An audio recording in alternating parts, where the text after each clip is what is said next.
Niko De Jonghe, welcome to Unite Monaco. My pleasure, thank you. What is Blockchain Valley? Well, Blockchain Valley, it started with an idea.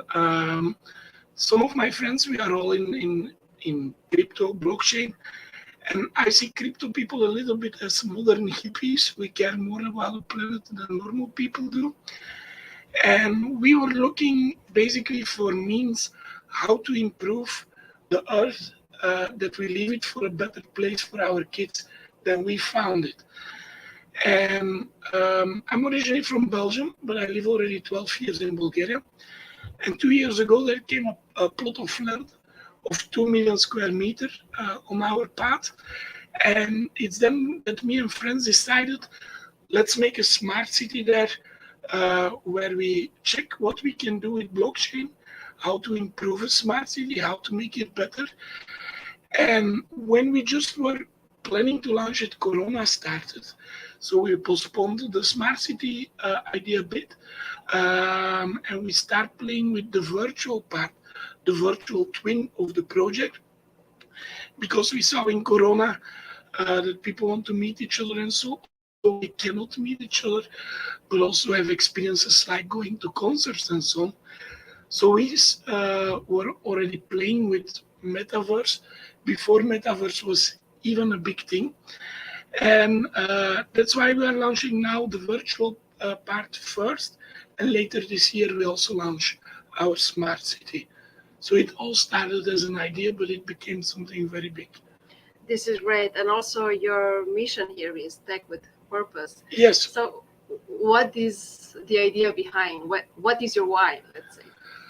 Well, like I said, modern hippies, it means also that you want to give back to the society, that you don't want a lot of crypto people out there. They are all going for the Lambos and the moon, and that's nice. You need to make money, but you also need to give back. Without the community, you don't make those projects. For example, with our metaverse, for example, kids with autism, they are struggling with social skills. But this is something you can learn with an avatar with them. So they feel calm, they feel confident, and then they can learn it in the metaverse to use it in the real world. It's the same with doing things for the earth. The biggest group of users of the metaverse will in the beginning, later everybody will go in the metaverse, but in the beginning, it will be the TikTok generation. They are used to those things. Now, again, they're also caring a lot about the planet. Now, a lot of companies do, for example, adopt a tree. But how do you know that the tree ever gets planted? Yeah. So many people don't do this because they don't see it, they don't feel it. Now in the metaverse, you can do it because you can make from that adopt a tree, you can make an NFT. So it's traceable in the blockchain, but it's also visible because if you plant the tree in the metaverse, all the users can see how many trees did we already plant. How many big companies sponsored a lot of trees? So you are going to create a virtual forest. But we have the impact in the reality. Mm-hmm. So we partner up with Groasis for this. Groasis is basically a simple a water box, but it's patented. It absorbs the water out of the atmosphere. And it's basically also for in harsh regions without irrigation. So think about deserts and so. We can basically make forest again there. And the box basically catch the water from the atmosphere and release it slow by a vertical rope in the soil. Like that, the roots are going very deep. After a year, you can remove the box because the roots are so deep that the tree already found water itself. So basically, with combining blockchain with a virtual case, you do visualization so people can see it, feel it, but they can also track it. But you can also incentivize them, play to earn. For example, if you adopt a tree, after a while the tree starts to sprout fruits. You can pluck the fruits, and if you collect that amount of fruit, you can get a free T-shirt for your avatar, or a virtual concert, or whatever, or some asset for in a game. And like that, you learn people, you educate people to do things in the metaverse that have an impact in the real life. So yeah, it's a perfect example on how can classic technology and the new technology can work together for a more sustainable way of living. Yes, so your company is doing that, is offering this kind of solutions in the yes, present. and we see legislation will go there that big companies and so with these carbon certificates and so they will need to invest in ideas like this because we have to do something about the climate change. It's there, we feel it, we see it, so we have to do something. And I think with blockchain we can make a huge change. Think about when Tesla, Elon Musk, he said that Bitcoin was not green enough. There was never an industry that moved so fast to green energy as crypto. We are seeing now a lot of it is almost all on solar panels or on wind power or some. So we see that this industry really wants to make a change. So yeah, we can do a lot of good for the. But of course, you need the capital in order to grow, in order to develop. Yeah. And what is the financing model now? Yeah, so as I said, we have two projects. So we have Blockchain Valley, that's a smart city. So we are going to launch this.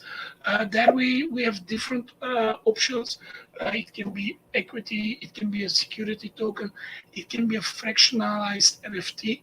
So basically, for example, the golf, the hotel,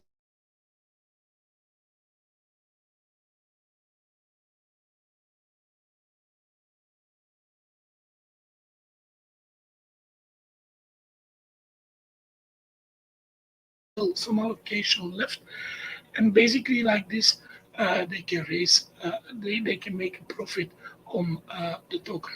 Yeah. So anyone can be involved in this project. Yeah. I always see crypto like something that we can like fractionalized NFTs and so. Before, like real estate, it was only for the big VCs. Yeah.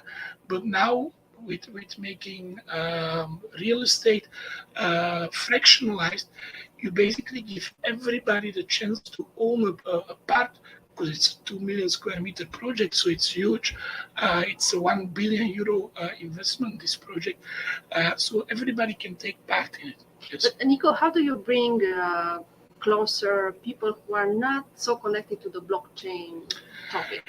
Well, that's a good thing. I'm from Belgium, and in Belgium we say you're born with a brick in your stomach, meaning that every Belgian is learned from young age to invest in real estate. And that's a good thing in our smart city. People have still the mindset that they are investing in real estate, but it's also the technology behind it. The first one is in Sofia, Bulgaria, the smart city we are building. Why Sofia? First of all, I lived there 12 years. I saw all the big giants like IBM, Cisco, HP, you name it, coming there since the bank crisis of 2008. And that has several reasons. Bulgaria is the lowest tax of Europe, the lowest salaries of Europe. But the plus is there is a lot of talent. A lot of people speak a lot of languages, and the IT is in the top 5 in the world. So the big companies are going for the IT talent. So basically, yeah, that's the reason we moved there. We want to do something like Silicon Valley, but then for blockchain, where we can develop technology that serves a better purpose. The first one we did very luxury because it will have golf and horse stables and so on, because of course we have to attract the money. But then we can copy it to poorer regions, because then we have the technology, and then it can be adapted to the region, that we have the technology of the smart city, but the houses we can adapt to the, of course, to the money in that region. So it will not be all very, very luxury smart cities, but the idea behind it is the technology we develop. Niko, thank you so much for being here with us. My pleasure. My pleasure. Thank you.